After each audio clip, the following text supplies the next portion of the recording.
بسم اللہ الرحمن الرحیم۔ السلام علیکم۔ کسی جنگل میں ایک بکری بہت بے فکری سے ادھر ادھر گھوم رہی تھی۔ کوے کو بہت حیرت ہوئی۔ وہ بکری سے پوچھنے لگا کہ تمہیں کسی خوف کیوں نہیں ہے؟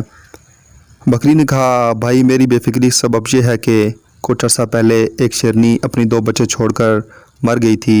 میں نے ان پر ترس کھا کر ان کو اپنے دول پر پالا اور جو پروان چڑھایا۔ اب وہ جوان ہیں اور انہوں نے جنگل میں اعلان کر رکھا ہے کہ ہماری بکری ماں کی طرف کوئی میلی آنکھ سے نہ دیکھے۔ سو اب کسی بڑے خونخوار جانور میں بھی یہ ہمت نہیں کہ مجھ پر ہاتھ ڈالے، کسی چھوٹے موٹے جانور کا ذکر ہی کیا۔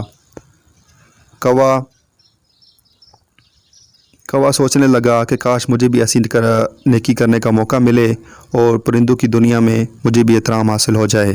وہ یہی سوچتا ہوا اڑتا جا رہا تھا کہ اس نے نیچے دریا میں ایک چوہے کو ڈبکیاں کھاتے دیکھا۔ وہ فوراً نیچے اترا اور چوہے کو دریا سے نکال لایا۔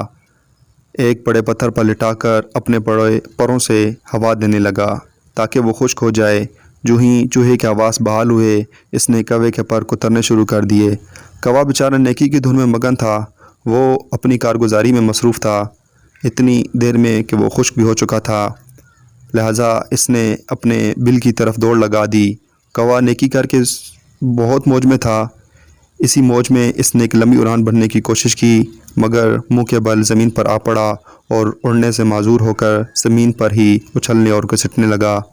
اتفاقاً بکری ادھر سے گزری تو پوچھنے لگی، بھائی کوے تم پر کیا آفتاب آن پڑی؟ وہ غصے سے بولا، یہ سب تمہارا کیا دھرا ہے، مگر باتوں سے تمہاری متاثر ہو کر میں نے نیکی کمانے کی چاہ میں چوہے کی جان بچائی، مگر وہ میرے ہی پر کتر کر بھاگا۔ بکری ہنس پڑی اور کہنے لگی، بیوقوف، اگر نیکی ہی کرنی تھی تو کسی شیر کے بچے سے کرتے، چوہے کا بچہ تو اپنا چوہی پن ہی دکھائے گا۔